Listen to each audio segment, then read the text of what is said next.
আজকে তোমাদের স্ট্রোক দিয়ে হ্যাচিং আর ক্রস হ্যাচিং দিয়ে আমি তোমাদেরকে স্টোন এঁকে দেখাচ্ছি। তোমরা স্টেপ বাই স্টেপ ড্রয়িংটিকে ফলো করবে।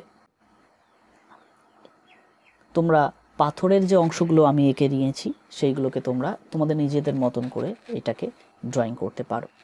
দেখো, আমি আলাদা আলাদা শেপ নিয়ে এক একটা করে করে স্টোন তৈরি করছি। এই পাথরগুলো তোমরা গোলাকার না করে যদি এরকমভাবে দাগ টেনে কর্নারগুলোকে বোঝাও, সেটা তোমরা ভালো করে তোমরা এই হ্যাচিংগুলোকে বুঝতে পারবে।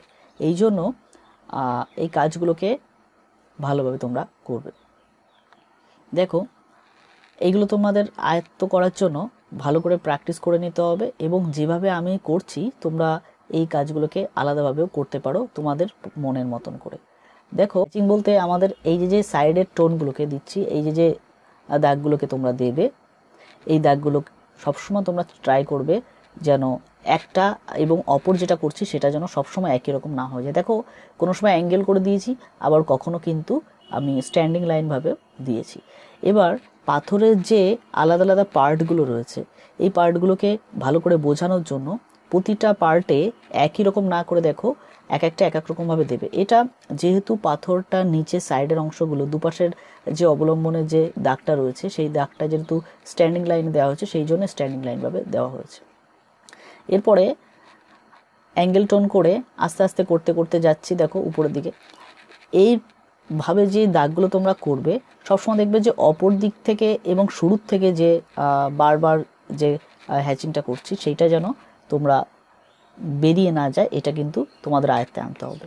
আর এই জন্য অনেক প্র্যাকটিস করতে হবে, এবং যে কোনো জিনিস তোমরা এইভাবে দেখে দেখে কিন্তু করতে পারো।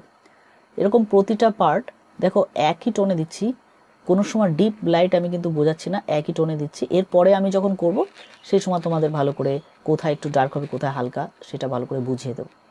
দেখো, এই যে প্রতিটা পার্টের অংশগুলো রয়েছে, কোথাও যে একটু ছাড়া বা কোথাও একটুখানি উপরের দিকে উঠানো রয়েছে, এই কাজগুলোকে তোমরা স্মুথভাবে করবে। মনের মধ্যে কখনো ঘাবড়ে গিয়ে কিন্তু এই কাজগুলোকে করবে না, তখন কিন্তু তোমাদের এই কাজটা করতে কিন্তু অসুবিধা হবে।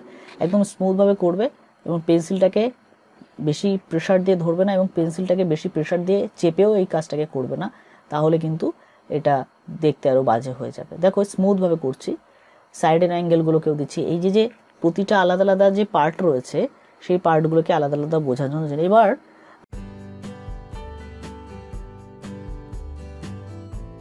আমি কর্নার থেকে এই যে লম্বা করে যে দাগটা টেনে নিয়েছিলাম, এর থেকে কিন্তু হালকা করে স্টোনটা এবড়ো খেবড়ো হয়ে যাচ্ছে, এবং মাটির অংশগুলোকে এইভাবে বুঝিয়ে নিয়ে যে স্টোনটা যে কিসের উপরে রয়েছে সেই জন্য যে মাটিটা কর্নার থেকে এবং উপর থেকে ঢিপির আকৃতি করে, এরপর যেখানে ডার্ক রয়েছে সেই টোনগুলোকে নিচের দিকে ডার্ক করে দিয়ে উপরের দিকে হালকা করেছি। এবার এখানে অপোজিট সাইডের জন্য এই জায়গাটা কিন্তু পুরোপুরি ডার্ক করে দিয়েছি, এবং পাথরের এই যে রাউন্ড শেপটা রয়েছে সেই রাউন্ড শেপে আমরা কি করে বোঝাবো, এই জন্য যেসব অংশগুলো চিরে গেছে, পাথরটা ফেটে গেছে, সেই সব জায়গাগুলোকে কিন্তু কর্নার থেকে এরকমভাবে একটু ডার্ক করে অপর দিকে পুরোপুরি লাইট রাখবে।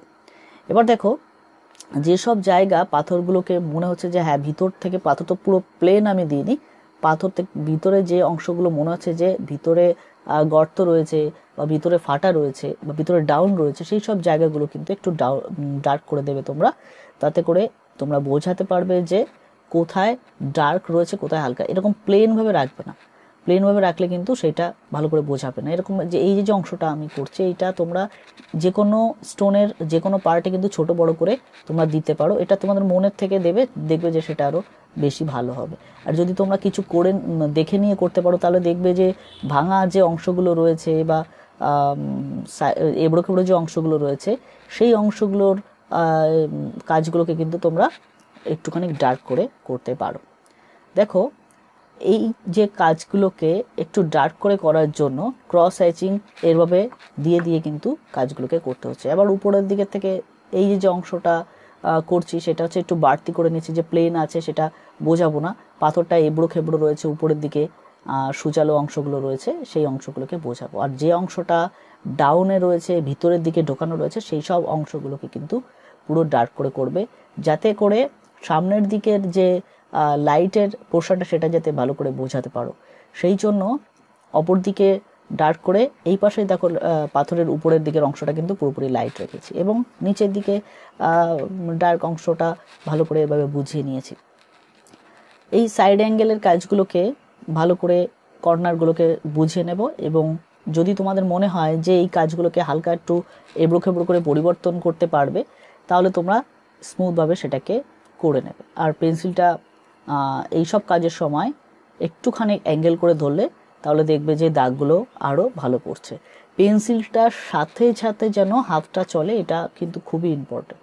এক জায়গা হোল্ড করে হাতটাকে চেপে ধরে কিন্তু এই কাজগুলোকে কখনোই করা যাবে না। এই কাজগুলো করতে গেলে পেন্সিলের সঙ্গে সঙ্গে তোমার হাতটা চলতে হবে। সেই কাজটা করার জন্য স্ট্যান্ডিং লাইন, স্লিপিং লাইন এইগুলো কন্টিনিউ নষ্ট পেজে বারবার তোমাদের কিন্তু প্র্যাকটিস করে যেতে হবে। সেটা আমি আগেও কয়েকটা ভিডিওতে বলেছি। দেখো এই টোনগুলোকে আস্তে আস্তে ডিপ টু লাইট করছি এবং যেসব জায়গাগুলো বারবার বলেছি যে ভিতরের দিকে ডাউন রয়েছে বা এবড়ো খেবড়ো জায়গাগুলো সেইগুলোকে বুঝে নেবে। এবং যেসব পাথরগুলো প্লেন দাগ দিয়ে রেখেছিলাম হালকা প্রথম বোঝার জন্য, সেই সব কাজগুলো কিন্তু এবার আস্তে আস্তে কিন্তু উপরের দিকগুলোকে পরিবর্তন করে এবং প্লেন পাথরটাকে কি করে একটুখানি কার্ভ বোঝাতে হবে, সেই কার্ভ বোঝানোর জন্য কিন্তু এই লাইনগুলোকেও হালকা একটু কার্ভ করে দিতে হবে। এই যে দেখো লাইনটাকে একটু কার্ভ করে দিচ্ছি যে এই অংশটা কিন্তু ঢেউ খেলানো রয়েছে, সার্কেল টাইপের, মানে ভিতরের দিকে একটু ডাউন রয়েছে। সেই কাজগুলোকে কিন্তু এভাবে তোমরা বুঝিয়ে নিতে পারো পুরোপুরি আলাদা করে। এবার পেন্সিলটাকে পুরোপুরি এই সাইডের অংশটাকে ধরে নিতে হবে যে সরু অংশটা দিয়ে কাজ করলে এই কাজগুলোকে বোঝানো যাবে না। এই জন্য পেন্সিলটাকে পুরো অ্যাঙ্গেল করে ধরে তারপরে যখন এই মাটির অংশগুলোকে করবে তখন তোমরা এই একটা টানের মধ্যে দিয়ে কিন্তু এই টোনগুলোকে ডিপ টু লাইট এক টানে কিন্তু করতে পারবে, ঠিক আছে। যখনই একটার পরে দুটো লাইন করবে তখনই কিন্তু সিঙ্গেল লাইনের পরে ডবল লাইন করার পরেই কিন্তু আস্তে আস্তে সেইগুলোকে তোমরা ডিপ বোঝাতে পারবে। আর এই কাজটা, এই যে পাথরের ডার্কনেসটা নিচের দিকে যে শ্যাডোটা পড়েছে অপোজিট সাইডে, সেইটা বোঝানোর পরেই পাশ দিয়ে কিছু ঘাসের অংশ বা উপর দিয়ে কিছু, এটা আর কি সুন্দর দেখানোর জন্য এটাকে আর কি করতে পারো তোমরা। এটা তোমাদের মতন করতে পারো বা কোনো আলাদা কোনো গাছ কিছু করতে পারো বা নর্মাল ফাঁকাও রাখতে পারো।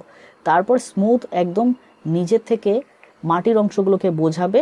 আর সেই সব বোঝানোর জন্য উল্টো পাল্টা টানবে না, একটুখানি এক একটা পার্ট যে মাঠের একটু উঁচু নিচু হয়ে রয়েছে সেই পার্টগুলো বোঝানোর জন্য নর্মাল এরকমভাবে করবে। তোমাদের যদি ড্রয়িংটা ভালো লেগে থাকে বা এরকম ড্রয়িং যারা শিখতে চাও অবশ্যই চ্যানেলটিকে সাবস্ক্রাইব করে রাখতে পারো।